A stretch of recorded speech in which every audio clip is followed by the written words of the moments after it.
here's one of my favorite stretches that I like to do before any of my CrossFit workouts, mainly because I work in a job that forces me to sit down for long periods of time, really kind of ruining my hip flexors and my psoas. It's causing them to either be shortened or to be really tight. As you know, in CrossFit, you have a lot of dynamic movements, and so having those tight muscles and tendons and ligaments really can cause a lot of injuries and limit your mobility from hitting bigger lifts or more reps. So just prior to me starting this stretch, I typically do a warm-up that gets my heart rate up, my body warm. Something low impact, like an echo bike or an assault bike or a rower for about 3 minutes, moderate, easy pace, something that just gets your heart rate going. That's why you see me already kind of having a sweat going on, a little out of breath. That's perfect. You want to hit these stretches with warm muscles.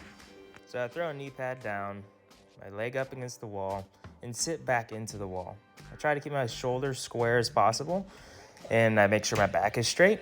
And the goal is to get your shoulder blades touching the wall, but if you can't, go back as far as you can where it starts to really feel uncomfortable. I try to hold that position for about 10 to 15 seconds before transitioning to the next position, which is my one shoulder against the wall, facing the opposite direction, maintaining a tight core, really feeling it into those internal quad muscles. Then I rotate up to the opposite side, do the same thing, and then I start going into a longer stretch where I'm away from the wall, but my foot is still up against there. Really stretching out. This is why, and just as a warning, I'm about to nerd out on you.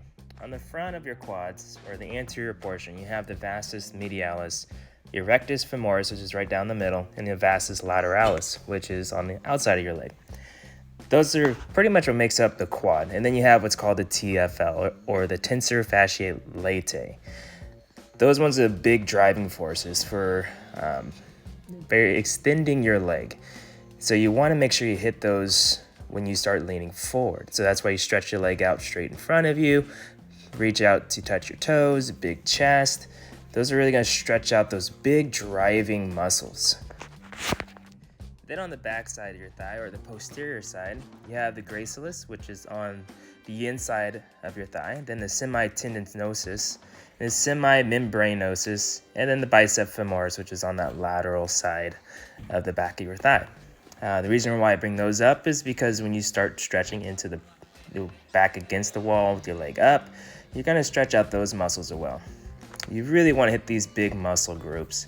And then when you start rotating from side to side with the shoulder against the wall, that's when you're hitting those inside muscles next to the hip joint. So you got your hip flexors and your psoas, but more importantly that people kind of overlook is the piriformis, or the arbitrator internus and the quadratus femoris. Those ones really control stabilization, like with movement. And when you start walking or running or lunging or doing squats, you want to have that maximized stabilization. If those are super, super tight, you won't be able to hit those movements functionally.